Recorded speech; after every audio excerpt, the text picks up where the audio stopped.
Hey Sagittarius, and welcome to your March 2023 reading. Did you hear that crack on the cards? Feeling like this is the one.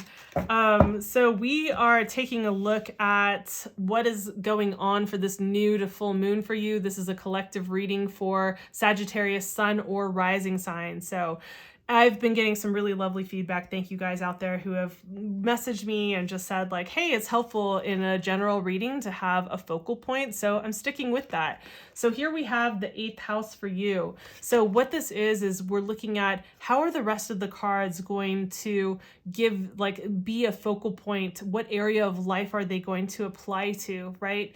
And so with that, we're looking at the 8th house. Now, the 8th house is a house of transformation, right?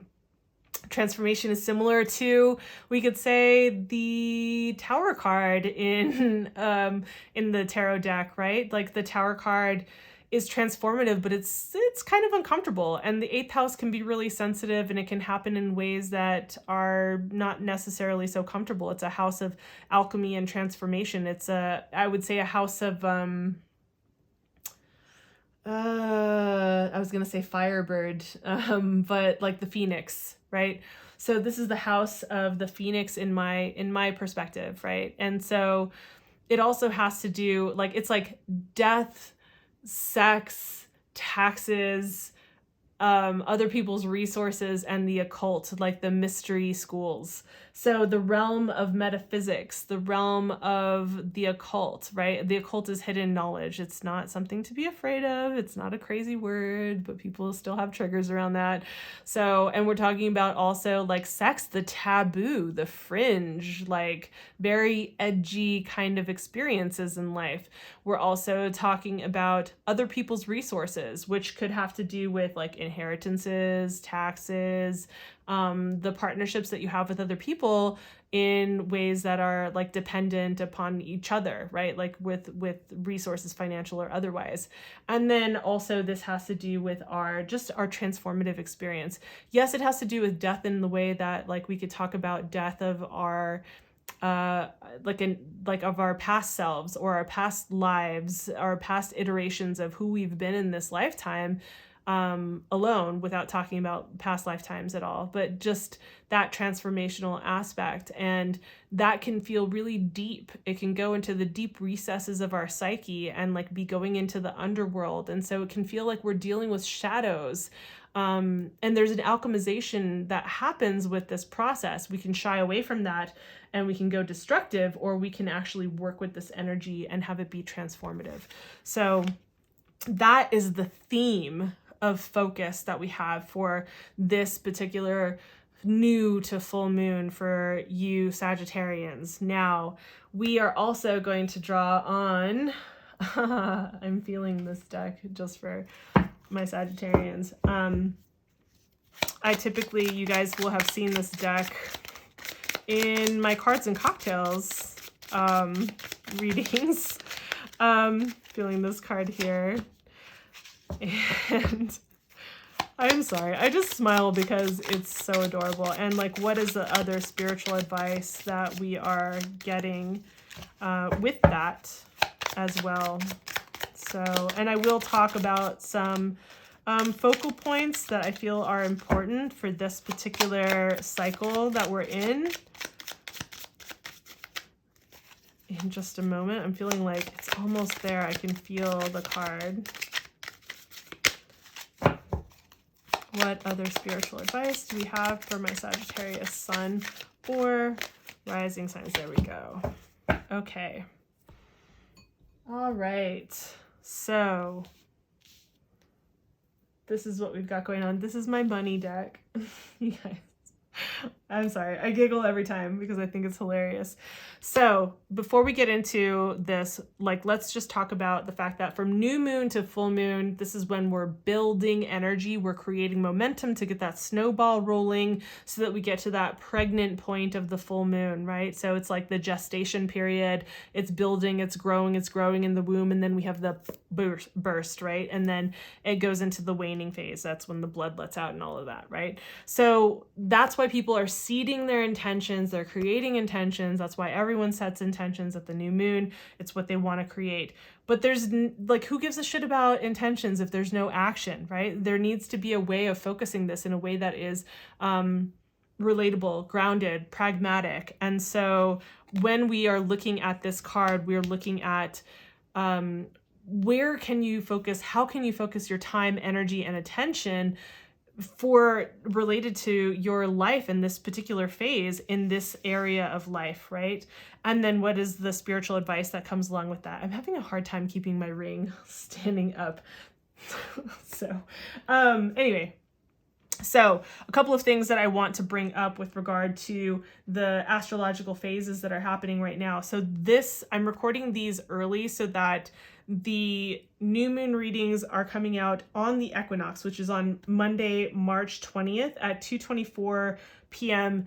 West Coast Pacific time, right? That's the exact point, but we could say the whole day is the equinox, right? Like that's the time of equal day, equal night. This is the beginning of spring. It's the astrological new year, not the Gregorian calendar new year on January 1st, which is the middle of winter, but like this is when everything is actually bursting forth. And then the next day on the 21st, we have the new moon moving into Aries in tropical astrology at 10:23 a.m. on Pacific time. And this is, again, that combustible, beautiful burst of energy that we have, right? It is a cardinal sign and it is a cardinal fire sign, which is like this bursting of energy. This is when we see the little blades of grass that are pushing through the snow, depending on where you live, or like flowers and leaves are starting to like burst forth and new little easy to tear, like baby kind of skin, little beautiful things, right?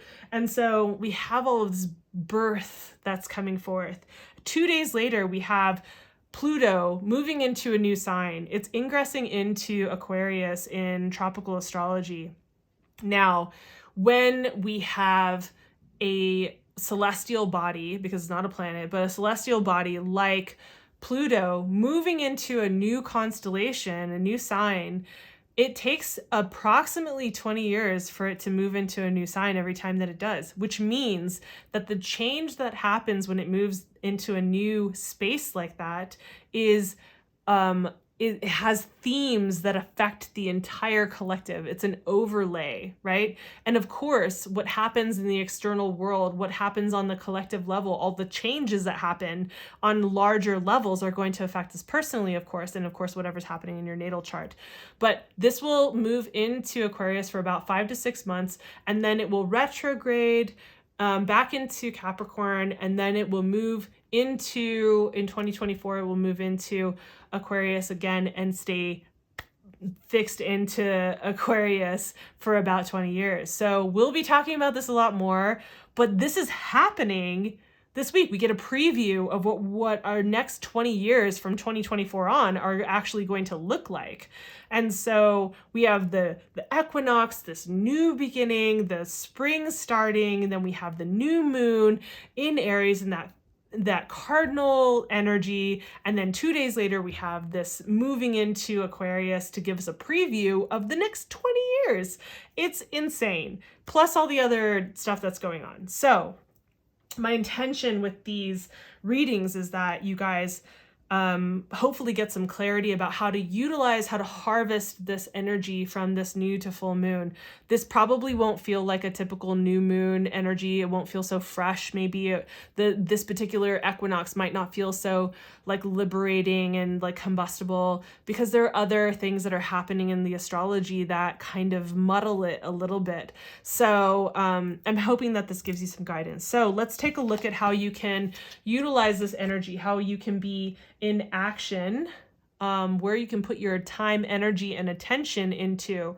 And with the Four of Cups, what I'm going to say is that this is a period of time where I think that you need to widen your perspective. You need to look further at like what opportunities are in front of you. So, you know, and Sagittarius, like, ruled by Jupiter, is such like an ability to look at the big picture. You guys have such an ability to like zoom out and to look at the big picture. And I would say this is a time where it's important for you to do that, because your guides are trying to come in and say like, hey, we're trying to show you like some cool, good stuff, opportunities and stuff that are coming in, and it would feel really good. And you're too much focused on like, oh, I should be in a different place. It's not looking the way that I want. It's not coming across the way that I want.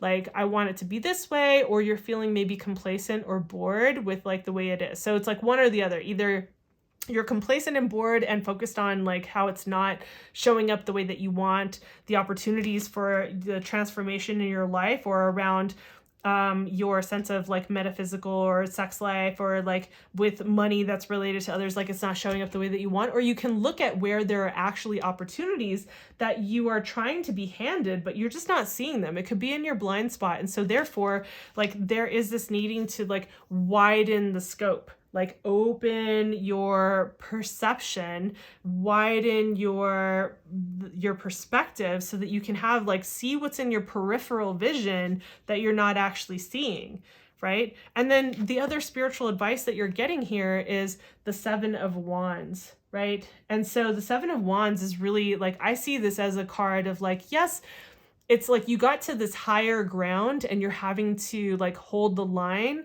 But it's also, it's like you reached, like, I think what's missed a lot of the times with the 7 of Wands is that you've reached this higher level. You've worked so hard to pull yourself out of whatever trials and tribulations you've been going through. And like, you're finally getting to this place where you're like, oh, I think I've got the higher ground. Like, I think I've got the vantage point, you know, like I think I'm here and I'm getting there at least. And so you've got to hold the line. And what it takes is it takes something different than what you've done in the past. Of course, we've all heard this, right? It takes doing something different than what you've done to get to somewhere you haven't been, right? And so like this is kind of like that, where it's like, you know, when you reach these next levels, you get tested by life, by the people in your life, by life itself. And it's like, is this really what you want? Do you really want to be at this level? Well, you're going to have to fortify yourself in these different ways to be able to hold the line, to be able to do that until this new upgraded level is integrated, and until you're able to like hold this in a natural way. So that's what I see happening for you. And I feel like that in and of itself is transformative. Right? So I feel like this all ties together. And if you want to like really get the big picture about this, then I would say check out your March 2023 reading. I'll have that up on the screen.